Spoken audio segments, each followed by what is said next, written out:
देखो मेरे प्यारे भाई, ये अपना पार्ट नंबर है 14। पार्ट नंबर कौन सा है? 14वां पार्ट अपना है। और अपन ने 13 पार्ट कर लिए हैं और 260 अपन क्वेश्चन देख लिए। 20 क्वेश्चन अपन पर पार्ट में कर रहे हैं, पर डे, यानी 20 क्वेश्चन हर दिन अपन लोग करते हैं। तो अपना 14वां दिन है और अपन ने कौन सा पार्ट कर रहा है? अपन ने 14वां पार्ट कर रहे हैं। 20 क्वेश्चन, आज इसमें 25 क्वेश्चन होंगे, यानी कि 285 अपन क्वेश्चन सल्टा देंगे आज के। और इसके बाद में फिर अपन लोग केमिस्ट्री शुरू करेंगे। ठीक है मेरे प्यारे भाई, तो शुरू करते हैं अपना सेशन को बिना किसी टाइम गवाए हुए। और दोस्तों वीडियो को पूरा देखा करो यार, ठीक है। अब देखो, सिल्वीकल्चर वनस्पति विज्ञान की वह शाखा है जिसमें वर्णन होता है, किसका वर्णन होता है भाई? वन के विकास का, स्लिसिफाइड पादपों का, कवकों के संवर्धन का, शैवालों के संवर्धन का। तो ये अपने सामने चार ऑप्शन है। तो दोस्तों सिल्वीकल्चर वनस्पति का जो शाखा है उसमें देखो जो वर्णन होता है वो होता है अपना, देखो, शैवालों के संवर्धन का। शैवालों के संवर्धन का ऑप्शन नंबर डी अपना राइट आंसर हो जाएगा मेरे प्यारे भाई। डी अपना राइट आंसर हो जाएगा। आपको मैं दिखा देता हूँ, डी इसका राइट आंसर है, देखो, शैवालों के संवर्धन का। ठीक है, अपन लोग चलते हैं अब 62 की तरफ। ठीक है मेरे प्यारे भाई, अब आप लोग बताइए 62 का क्या राइट आंसर होगा। प्रोटीन जो कोशिका के भीतर उपयोग की जाती है किसके द्वारा संश्लेषित होती है? जो प्रोटीन होती है वो कोशिका के भीतर उपयोग की जाती है, किसके द्वारा संश्लेषित होती है? ये चार ऑप्शन है, अंतःपरद्रवी जालिका और गोल्जिकाई द्वारा, मुक्त राइबोसोम द्वारा और बंधित राइबोसोम द्वारा। तो दोस्तों ये जो होती है ना, ये प्रोटीन, तो ये होती है अपनी, याद रखना दोस्तों, मुक्त राइबोसोम द्वारा। राइबोसोम द्वारा तो होती है, लेकिन कौन से? मुक्त राइबोसोम द्वारा। ऑप्शन नंबर सी आपका राइट आंसर हो जाएगा। तो मैं आपको दिखाता हूँ इसका आंसर दोस्तों, इसका आंसर हो जाएगा आपका ऑप्शन नंबर सी, मुक्त राइबोसोम द्वारा। ठीक है, अपन लोग चलते हैं क्वेश्चन नंबर 63 की तरफ। क्या है? निम्न में बैक्टीरिया फैलने वाला रोग कौन सा है? ये बैक्टीरिया जो फैलाता है वो कौन सा रोग है? चेचक है, तपेदिक है, मम्स है, पीलिया है। ये आपके सामने चार ऑप्शन दे रखे, इसमें आप लोगों को बताना है। 63 का देखो आपका राइट आंसर हो जाएगा चेचक। चेचक जो है बैक्टीरिया फैलाने वाला रोग है दोस्तों। ऑप्शन नंबर ए आपका राइट आंसर हो जाएगा। ठीक है, चेचक जो है वो बैक्टीरिया फैलाने वाला रोग है। अब आपको मैं इसका आंसर दिखाता हूँ, चेचक। ठीक है, चेचक इसका राइट आंसर हो जाएगा। ठीक है, अब 64 का अपन लोग देखते हैं क्या राइट आंसर होने वाला है। मूलांकुर के अतिरिक्त पौधे के किसी भाग से विकसित होने वाली जड़ें कहलाती है। क्या कहलाती है? जो जड़ें कहलाती है वो अवस्तंभ मूल, तंतुमय मूल, अपस्थानिक मूल और इनमें से कोई नहीं। ऑप्शन आपके सामने चार दे रखे हैं, इसमें बताना है आपको। तो दोस्तों इसका राइट आंसर हो जाएगा, जो कि हो जाएगा ऑप्शन नंबर सी, अपस्थानिक मूल। अपस्थानिक मूल आपका राइट आंसर हो जाएगा, ऑप्शन नंबर सी।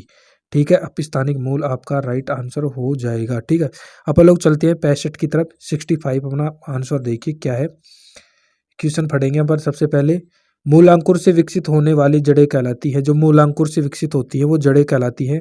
मूसला जड़ें कहलाती है, श्वसन मूल कहलाती है, तंतुमय मूल कहलाती है, अपस्थानिक मूल कहलाती है। तो दोस्तों इसका राइट आंसर देखो क्या होएगा अपना। जो मूलांकुर से विकसित होने वाली जड़ें हैं वो मूसला जड़ें कहलाती है। क्या कहलाती है? मूसला जड़ें कहलाती है। ऑप्शन नंबर ए आपका राइट आंसर हो जाएगा मेरे प्यारे भाई। अब मैं आपको दिखाता हूँ इसका आंसर, ए आपका राइट आंसर हो जाएगा मेरे प्यारे भाई। ठीक है, अपन लोग चले नेक्स्ट क्वेश्चन की तरफ। नेक्स्ट क्वेश्चन अपना क्या है? 66वां क्वेश्चन क्या बोल रहा है अपने को, देखो। श्वसन मूल मिलती है, श्वसन जो मूल मिलती है किससे मिलती है? जूसिया में, मक्का में, पान में, इनमें से कोई नहीं। जो श्वसन मूल मिलती है अपनी, तो ये किस में मिलती है भाई? जूसिया में मिलती है अपनी। किस में मिलती है? जूसिया में। ऑप्शन नंबर ए आपका राइट आंसर हो जाएगा, जूसिया में मिलती है श्वसन मूल। ठीक है, अब 67 का आप लोग बताइए, निम्नलिखित में से कौन सा एक जड़ नहीं है?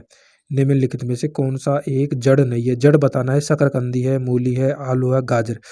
तो दोस्तों देखो, जो जड़ नहीं बताना है, देखो ये तीन तो जड़ है और एक जड़ नहीं है। कौन सी है जड़? आलू जड़ नहीं है भाई, आलू जड़ के अंतर्गत नहीं आता है। ठीक है, ऑप्शन नंबर सी आपका राइट आंसर हो जाएगा। ठीक है, आलू जड़ नहीं है, ऑप्शन नंबर सी आपका राइट आंसर हो जाएगा। शकरकंद भी जड़ है, मूली भी, गाजर भी। ठीक है, अब स्तंभ मूल पाई जाती है। अब स्तंभ जो मूल होती है वो कहाँ पाई जाती है? गन्ने में, चने में, चावल में, मूंगफली में। अब स्तंभ जो मूल है दोस्तों वो पाई जाती है अपनी गन्ने में पाई जाती है। अब स्तंभ मूल गन्ने में पाई जाती है। दोस्तों याद क्यों करने वाले क्वेश्चन आपको याद ही करना पड़ेगा मल्टीपल टाइम। आप लोग जितना ज़्यादा क्वेश्चन लगाएंगे, ठीक है, ए इसका राइट आंसर हो जाएगा। अब 69वां का बताइए, जड़ें विकसित होती है। जड़ें विकसित कहाँ होती है? तने से, पत्ती से, प्रांकुर से, मूलांकुर से। तो जो जड़ें जो विकसित होती हैं वो दोस्तों अपनी राइट आंसर हो जाएगी, मूलांकुर से विकसित होती है, मूलांकुर। मूल अंकुर से अपनी जड़ें विकसित होती हैं। ऑप्शन नंबर डी आपका राइट आंसर हो जाएगा। ठीक है मेरे प्यारे भाई, अब मैं आपको दिखाता हूँ इसका राइट आंसर डी। ठीक है, अब 270 बताओ, गाजर एक है यार दोस्तों। अभी क्वेश्चन आया था पिछला, उसमें पूछा था कि जड़ें क्या है, इसमें से जड़ कौन सी नहीं है, उसमें यह है ये गाजर क्या है, एक भाई पुष्प है, तना है, जड़ है, क्या है, जड़ है भाई। 70वें का क्या राइट आंसर हो जाएगा, सी भाई जड़ है। ऑप्शन नंबर सी आपका राइट आंसर हो जाएगा। अभी थोड़ी देर पहले क्वेश्चन आया था ना, जड़ इसका राइट आंसर हो जाएगा। बरगद के पेड़ के तने से लटकने वाली मोटी जड़ें कहलाती हैं। जो बरगद के पेड़ से लटकने वाली जो मोटी जड़ें होती है उसको क्या कहते हैं भाई, वायवीय मूल, आरोही मूल, स्तंभ मूल, वलयाकार मूल। तो दोस्तों इसको अपन लोग कहते हैं स्तंभ मूल कहते हैं, स्तंभ मूल कहते हैं। ऑप्शन नंबर सी आपका राइट आंसर हो जाएगा। ठीक है, आप लोग देख लीजिए, स्तंभ मूल इसका राइट आंसर हो जाएगा मेरे प्यारे भाई। ठीक है, आप लोग चलते हैं 72वें की तरफ। बताइए, पेड़ में निम्नलिखित में से कौन सा हमेशा रहता है। पेड़ में जो हमेशा क्या रहता है, पेड़ में हमेशा रहेगा, पत्ती रहेगी, जड़ रहेगी, कलिका रहेगी, टहनिका। तो दोस्तों बिल्कुल इजी सा क्वेश्चन है ये। पेड़ में हमेशा दोस्तों जड़ रहेगी, जड़ बिना पेड़ रहेगा क्या, जड़ नहीं रहेंगी तो क्या पेड़ रहेगा। ऑप्शन नंबर बी आपका राइट आंसर हो जाएगा। ठीक है, बी आपका राइट आंसर है। आलू का खाने योग्य भाग होता है भाई, आलू का जो खाने योग्य भाग होता है वो क्या होता है, जड़ होता है, फल होता है, तना होता है, कलिका होती है। तो दोस्तों ये आलू जो है, आलू का जो खाने योग्य भाग है वो दोस्तों हो जाता है अपना तना। तना जो है आलू का खाने योग्य भाग होता है। ठीक है, ऑप्शन नंबर सी आपका राइट आंसर हो जाएगा। अब 74वें का देखो, आप लोग 74वें का आंसर बताइए। देखा, ये अपना 74वां क्वेश्चन है, इसका आंसर बताइए। नागफनी में प्रकाश संश्लेषी कार्य होता है पर्णकाय स्तंभ द्वारा, सलकंद द्वारा, धनकंद द्वारा, इनमें से कोई नहीं। नागफनी में प्रकाश संश्लेषी कार्य जो होता है दोस्तों वो होता है अपना किसके द्वारा होता है, पर्णकाय स्तंभ द्वारा होता है, पर्णकाय स्तंभ द्वारा। ऑप्शन नंबर ए आपका राइट आंसर हो जाएगा मेरे प्यारे भाई। ठीक है, अब पे चित्रों का देखें, निम्नलिखित में से कौन सा एक तना है, निम्नलिखित में से कौन सा एक तना है, गाजर है, मूली है, आलू है, ये सभी। तो दोस्तों अभी क्वेश्चन आया था ना, आलू तना है, तना ये खाने योग्य भाग है। चित्र का ऑप्शन नंबर सी आपका राइट आंसर हो जाएगा। ठीक है, आलू का तना, आलू जो है तना होता है पेड़ का। ठीक है, उसको अपन लोग खाते हैं। आलू भूमिगत रूपांतरित तना होता है जिसे कहा जाता है, क्या कहा जाता है, आलू भूमिगत रूपांतरित तना होता है जिसे कहा जाता है, क्या कहा जाता है, सलकंद, शकरकंद, धनकंद और कंद। 4 ऑप्शन दे रखे हैं आपको, 4 ऑप्शनों में से आपको बताना है। तो दोस्तों ये कंद कहलाता है, क्या कहलाता है, कंद कहलाता है। ठीक है, आलू भूमिगत रूपांतरित तना क्या कहलाता है, कंद कहलाता है। ऑप्शन नंबर डी आपका राइट आंसर हो जाएगा। ठीक है, अपन लोग चलते हैं 77 की तरफ। 77वां क्या बोलता है, हल्दी के पौधे का खाने योग्य हिस्सा कौन सा है। जो अपन लोग हल्दी घेरते हैं सब्जी में, उसका खाने योग्य हिस्सा कौन सा है, फल है, प्रकंद है, कंद है, जड़ है। तो दोस्तों हल्दी का जो खाने योग्य हिस्सा होता है वो होता है प्रकंद। प्रकंद याद रखना, जड़ नहीं होगा दोस्तों, प्रकंद आपका राइट आंसर हो जाएगा। Option number B. ठीक है, प्रकंद आपका राइट आंसर हो जाएगा, याद रखना है। ठीक है, अदरक क्या है भाई, अदरक क्या है, राइजोम है, बल्ब है, जड़ है, इनमें से कोई नहीं।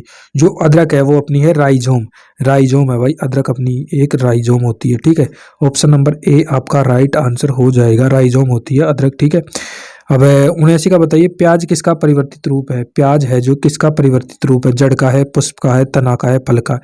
4 ऑप्शन अपने को दे दिए गए हैं। तो प्याज किसका रूपांतरित रूप है दोस्तों, तो ये अपना रूपांतरित है तने का, तने का रूपांतरित रूप है, यानी परिवर्तित रूप है तने का, प्याज है जो। सी आपका राइट आंसर हो जाएगा। 80 का बताओ, वे पौधे जिनमें कभी पुष्प नहीं बनते क्या कहलाते हैं। वे पौधे जिनमें कभी पुष्प नहीं बनते हैं क्या कहलाते हैं मेरे प्यारे भाई, क्रिप्टोगैम्स, एंजियोस्पर्म, जिम्नोस्पर्म, इनमें से कोई नहीं। तो जो अपने पौधे हैं जो कभी पुष्प नहीं बनते हैं वो कहलाते हैं दोस्तों अपने क्रिप्टोगैम्स।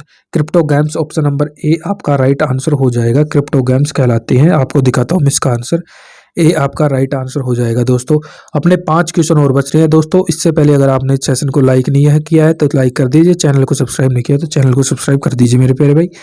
अपन लोग चलते हैं 281वें क्वेश्चन की तरफ। संसार का सबसे बड़ा पुष्प किसके द्वारा उत्पन्न होता है। जो संसार का सबसे बड़ा पुष्प है वो किसके द्वारा उत्पन्न होता है, लोरेंथस के द्वारा, रेप्लेसिया के द्वारा, डोन्सरिया का द्वारा, और इनमें से कोई नहीं।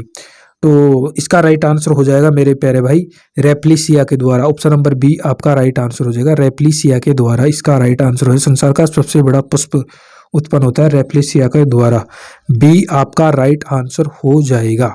282 का बताइए, संसार का सबसे छोटा पुष्प कौन सा है। सबसे छोटा बताना अपने को, ठीक है। वुल्पिया है, कमल है, गुलाब है, रेप्लिसिया है। तो दोस्तों ये कमल गुलाब तो होने वाले हैं नहीं अपने, तो हो जाएगा वुल्पिया। वुल्पिया आपका राइट आंसर हो जाएगा। और रेप्लिसिया सबसे बड़ा है ही, जो पिछले क्वेश्चन 81 में आया था।